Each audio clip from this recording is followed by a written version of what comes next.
Your Excellencies, ladies and gentlemen, it's a real honor for me to be here. We are discussing here the double bottom line for society, but it turns out that just 2 months ago, all of us in this room, directly or indirectly, committed to 17 bottom lines, because on September 25th of this year, leaders from all over the world, all our countries, joined in the UN General Assembly to commit to 17 Sustainable Development Goals, which others have talked about, or SDGs. These are the new MDGs. Now, these SDGs, these 17 SDGs represent our highest aspirations for humanity. They include economic, social, and environmental factors. They commit us to eradicating extreme poverty by 2030. They commit us to combating corruption and climate change. They commit us to universal access of health, education, water, and sanitation. So it isn't a dichotomy so much between economic, social, and environmental. It's everything combined. So what I'd like to do is to take as a point of departure not the conflict amongst them, but how do we actually achieve these very ambitious goals. And I don't know about you, but when I hear these goals, the immediate tendency is to think about, this is impossible. Is this just empty rhetoric that is being trumpeted by world leaders in a global arena, in a world arena? But to shift our mindset from the impossible to the possible and explore what we can do, including through platforms like the WFEB, let me take you to another arena, the sports arena that people have been talking about, to show what is possible, what is impossible is possible. So join me in the journey. It's 2003, and the World Athletic Championship women's relay race 4x100 is taking place.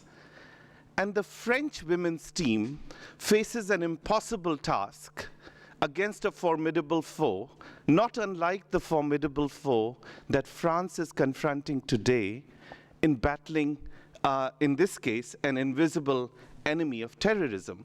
But going back in 2003, the French women's team faced an impossible task of beating the US women's team in athletics. And the reason it was impossible is because in that year, the US women's team had the fastest women on the face of the planet. Now, if you YouTube and Google this particular race, you will find a paradox that the French team, which was slower, actually beats the US women's team, which was faster. How did that happen? And when you watch it in slow motion, you see it was because of the way in which the French runners passed the baton to one another. They slowed their individual speed, they transferred the weight from their legs to the throat and the arms to propel the next runner forward. So the individual speeds were slower, but the baton was faster. The miracle of cooperation can make the impossible possible. And I'd like to submit to you that if we now go back to the SDGs, and the same notion that His Holiness Shri Ravi Shankar just talked about, this cooperation across sectors, this collaboration between industry, government, business, and civil society is what will be needed to put the collective might of all these sectors to achieve these sustainable goals.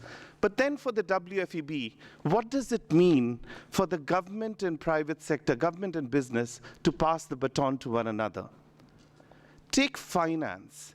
In order to achieve the SDGs, the prevailing mantra has been that we need to go from billions of dollars to trillions of dollars of assistance to finance the SDGs. This can only happen if the government passes the baton of an enabling investment climate to mobilize trillions of dollars of private sector capital. That's been the usual sense we say, that that's what the government needs to do. But because we are here in the World Forum for Ethics and Business, let's examine what the private sector needs to do. The business needs to pass the baton of generating economic profits while also tackling societal problems. This is the notion of shared value, which was coined by Harvard Business School professor Michael Porter. and it underpins the WFEB. It's the double bottom line. And in past WFEBs, including in this one, we have looked at a number of examples of businesses that have this double bottom line. Most notable is Novartis, that we just heard about, which makes access to medicines for millions at affordable prices. Water Health International distributes clean water to millions in India, Ghana, and the Philippines using innovative technology while also generating profits. IKEA does the same thing for sustainability using sustainable forests. So there are a number of examples of businesses that embody this. But think of this. What if we could multiply these examples of shared value manyfold? Think about it for a moment. Today in the world, we have 300 million private companies, which represent $30 trillion of private sector capital. What if even a fraction of them could embody this type of shared value, where they're generating economic profits, but also tackling societal problems of environment, of nutrition, and so on? We would certainly achieve the SDGs. And a very important goal of the WFEB is to scale up these types of practices, share and scale up. I've just mentioned what the government can do for business, what business can do for society, but what can we do to help the two of them come together, to pass the baton to one another and win the races together?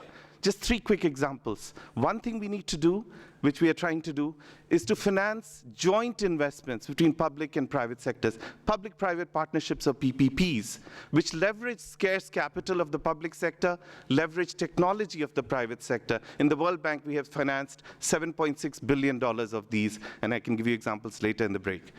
The second thing we need to do is to help public and private sector come together and dialogue so they can pass the baton to one another. The private sector can tell governments, give input on government policies. The government can channel private investment into productive areas, priority needs to meet the SDGs. Take an example of Tunisia. Tunisia's public-private dialogue not only helped to improve the investment climate, but it fostered cohesion at the time of country's chaos. And it won it nothing short. The public-private dialogue of Tunisia won the Nobel Peace Prize this year because of this. And the third thing we need to do, which we are trying to do in the World Bank, is to support coalitions of not just government and business, but also civil society to combat corruption. We're working on corruption in contracting. So public sector and private sector disclose the terms of the contract. Civil society, media, and parliaments oversee the terms of the contract. And the last area here I would just mention that we are supporting, which is very appropriate for the context in which we find ourselves in with the Paris bombings. The last frontier we are supporting is for the private sector to mobilize and engage youth and generate youth-focused jobs in countries which we are presently working on, in Tajikistan, in Morocco, in Egypt, and other countries. So the youth have jobs in their hands rather than guns in their hands. So we combat youth radicalization. So the private sector has a very important shared value role in joining France and the international community in the fight against terrorism. So I've just given you examples of what the government, private sector can do on their own and with one another. But let me close by saying, because we are here at the International Leadership Symposium, let's pause for a moment and think, in order to achieve all of this, what is the leadership paradigm that should underpin all of this? And to illustrate that, I take you not to an exalted government leader, not to an exalted corporate leader, but to a poor woman. I take you to Gujarat in 2001, and it's a very inspirational example that His Holiness Sri Sri Ravi Shankar gave at the 2004 Anti-Corruption Conference in Korea. So it's 2001 in Gujarat. There's been a massive earthquake. And you come across this poor elderly woman who has lost her whole family and whatever meager belongings she had.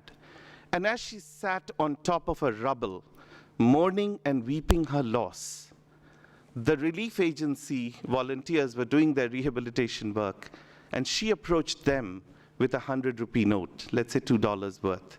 And she said, take this. This is my contribution for the work you're doing. And they said, we cannot take this from you. You have nothing, you have no one. She said, I have lost everything, but this is my dharma. This is my duty. This is my commitment to contribute.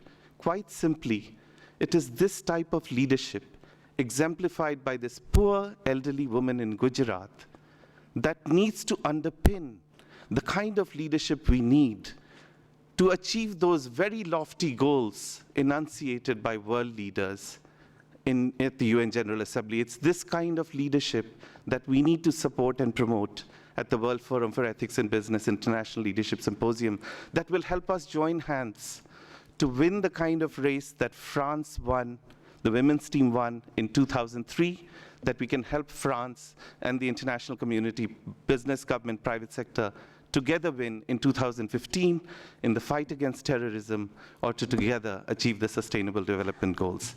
Thank you very much.